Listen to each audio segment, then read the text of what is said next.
नमस्कार, मैं हूं मनीष मणि और आप देख रहे हैं दबंग इंडिया। महाभारत के इससे पहले के भाग में हमने जाना था कि धर्मराज युधिष्ठिर के राजसूय यज्ञ संपन्न हो जाने के उपरांत सभी अतिथिगण अपने अपने प्रदेशों को चले गए, परंतु दुर्योधन और शकुनी अभी भी इंद्रप्रस्थ राजभवन में ही रुके हुए थे। अब इसके आगे की कथा हम जानते हैं। श्री महाभारत में सभा पर्व के अंतर्गत 47वें और 48वें अध्याय के अनुसार पांडवों के इंद्रप्रस्थ की दिव्यता और भव्यता को जांचने के लिए राजा दुर्योधन व शकुनी धीरे धीरे सभा का निरीक्षण कर रहे थे। उन्होंने वहां ऐसा कला कौशल देखा जो हस्तिनापुर में कभी देखा न था। एक दिन राजा दुर्योधन उस सभा भवन में घूमता हुआ स्फटिक से निर्मित उस स्थल पर जा पहुंचा जहां स्थल जल की तरह दिखाई दे रहा था। उसने अपना वस्त्र ऊपर उठा लिया, लेकिन इसे अपना भ्रम जानकर उसे बहुत दुख हुआ। अन्यत्र भ्रमण करते हुए स्फटिक मणि के समान स्वच्छ जल से भरी हुई स्फटिक मणिमय कमलों से सुशोभित बावली को स्थल समझ वह वस्त्र सहित जल में गिर पड़ा। उससे जल में गिरा देख महाबली भीमसेन, अर्जुन, नकुल व सहदेव सभी उस समय जोर जोर से हंसने लगे। धर्मराज की राजाज्ञा से दुर्योधन को सुंदर वस्त्र दिए गए। इसी प्रकार दुर्योधन दिव्य भवनों की जांच करते हुए कई स्थानों पर भ्रमित होता रहा। उसने इस प्रकार के दिव्य और अद्भुत भवनों की कभी परिकल्पना भी न की थी।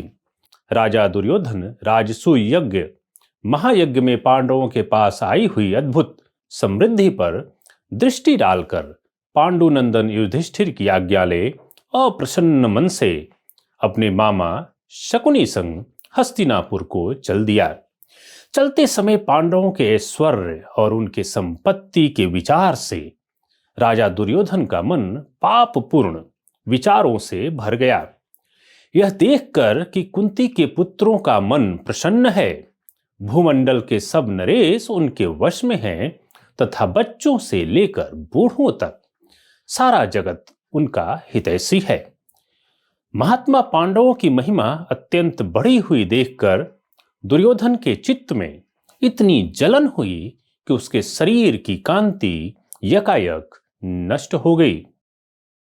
रास्ते में जाते समय दुर्योधन धर्मराज युधिष्ठिर की अलौकिक सभा एवं अनुपम धन संपदा के विषय में सोचता रहा।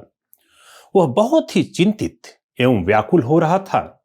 उसकी ऐसी हालत देख सुबल पुत्र शकुनी ने पूछा, दुर्योधन, तुम्हें कहां से यह दुख का कारण प्राप्त हो गया जिससे तुम लंबी सांसें खींचते हुए चल रहे हो? तब दुर्योधन ने कहा, मामा जी, धर्मराज युधिष्ठिर ने अर्जुन के शस्त्र कौशल के प्रताप से जीती हुई यह सारी पृथ्वी अपने अधीन कर ली है। युधिष्ठिर का वह राजसूय यज्ञ उसी प्रकार संपन्न हुआ है जैसे देवताओं में देवराज इंद्र का यज्ञ पूर्ण हुआ था। यह सब देखकर मैं दिन रात ईर्ष्या से जलता रहता हूं। पांडवों के शुभचिंतक कृष्ण ने शिशुपाल को मार गिराया, परंतु वहां कोई भी वीर पुरुष उसका बदला लेने को तत्पर न हुआ। वासुदेव कृष्ण ने जो अनुचित कर्म किया था वह पांडवों के प्रताप से सफल हो गया। सभी राजा अनेक प्रकार के उत्तम रत्न लेकर युधिष्ठिर की सेवा में उपस्थित हुए थे। पांडुपुत्र युधिष्ठिर को प्राप्त हुई उस प्रकाशमयी लक्ष्मी को देखकर मैं ईर्ष्यावश जल रहा हूं। मामा श्री, मैं आग में प्रवेश कर जाऊंगा, विष खा लूंगा अथवा जल में डूबकर मर जाऊंगा। अब मैं जीवित नहीं रहना चाहता। संसार में कौन ऐसा शक्तिशाली पुरुष होगा जो शत्रुओं की वृद्धि और अपनी हीन दशा होती देखकर भी चुपचाप सहन कर लेगा। पांडवों की राजलक्ष्मी को हड़प लेने में मैं असमर्थ हूं, क्योंकि मुझे ऐसा कोई सहायक नहीं दिखता है।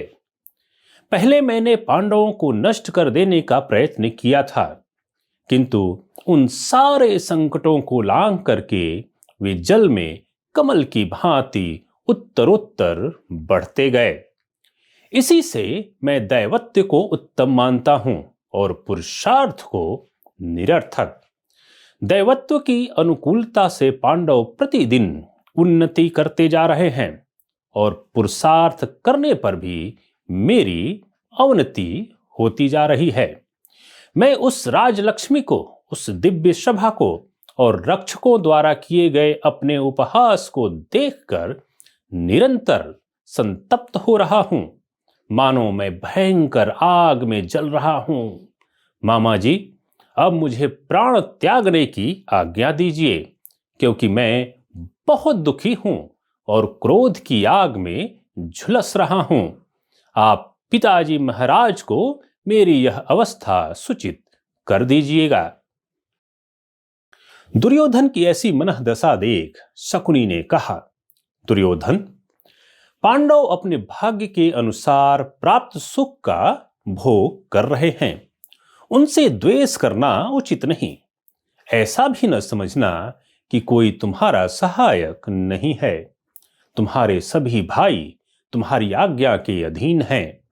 महाधनुर्धर द्रोण, उनके पुत्र अश्वत्थामा, सूत पुत्र कर्ण, महारथी कृपाचार्य, भाइयों सहित मैं और राजा भूरिश्रवा सभी तुम्हारे पक्ष में हैं।